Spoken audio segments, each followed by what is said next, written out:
এই কয়দিন হয় টানা বৃষ্টি পড়তেছে, সুন্দর একটা মিষ্টি ওয়েদার। ভাবলাম এই ঠান্ডা ঠান্ডা ওয়েদারে একটু চিতই পিঠা বানিয়ে খাওয়া যাক। হ্যালো ব্রিয়ন, আসসালামু আলাইকুম। সবাই কেমন আছেন? আলহামদুলিল্লাহ, আমরাও ভালো আছি। চিতই পিঠা কিন্তু আমরা মোটামুটি সবাই খেতে পছন্দ করি, কিন্তু আমার বর একটু বোধহয় বেশি পছন্দ করে।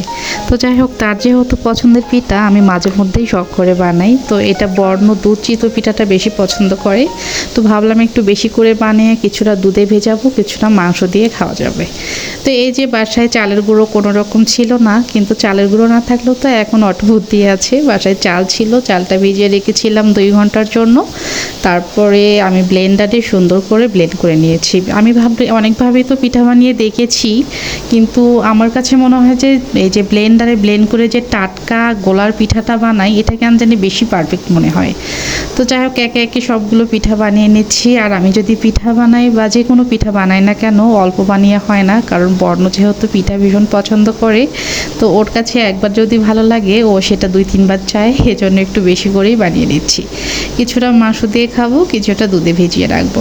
তো দেখুন, অনেককে দেখি যে পিঠা কিন্তু এই যে চুলায় দিয়ে উপরে পানি দেয় বা বিভিন্ন রকম করে বানায়। তো আমি কিন্তু কোনো কিছুই করি না, তারপরেও মাশাআল্লাহ পারফেক্ট পিঠা হয়।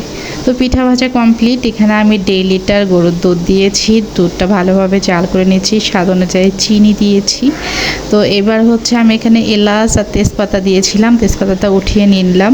তারপরে এটা ভালোভাবে ফুলকিয়ে একে একে পিঠাগুলো দিয়ে দেবো। খুব বেশি পিঠা ভেজাবো না, 8-10টার মতো ভেজাবো, কারণ বাকিগুলো মাংস দিয়ে খাবো।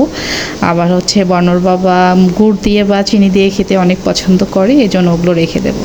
তো এই যে ভিজিয়ে আমি 1 রাত রেখে দেবো। পরের দিন সকালে তো রসে ভরা একদমই টুসটুসা পিঠা খেতে অসাধারণ লাগে। তো এটা ভিজিয়ে আমি বাইরেই রেখেছিলাম, ফ্রিজে রাখার কোনো দরকার হয়নি, যেহেতু ঠান্ডা ওয়েদার, কোনো নষ্ট হওয়ার চান্স নেই। আর এই গরমে কিন্তু অনেক সময় আছে অনেকেই পিঠা বানিয়ে বাহিরে রাখলে একদমই এটা ল্যালপা মানে আঠালো হয়ে যায়, নষ্ট হয়ে যায়, খাওয়া যায় না। তো ঠান্ডা ওয়েদার জন্য আমার কোনো কিছুই হয়নি। তো পরের দিন সকালে আমি পিঠাগুলো মানে কি বলবো, একদমই অসাধারণ হয়ে, মানে আমি নিজেও অবাক যে পিঠাটা এত সুন্দর হয়েছিল। এই যে দেখুন, কোনো রকম পিঠা ভেঙে যায়নি, একদমই রসে টুসটুসা হয়ে গেছে, খেতে দারুণ হয়েছিল। তো আমার সহজে পিঠা বানানোটা কেমন লাগলো সবাই কিন্তু কমেন্ট করে জানাবেন। আমি কিন্তু কোনো রকম রেসিপি দিলাম না, প্রতিবার যেভাবে বানাই সেইভাবে বানালাম। যদি ভালো লাগে রেসিপি চাইবেন অবশ্যই দিয়ে দেবো, সহজভাবে বানানো যায়।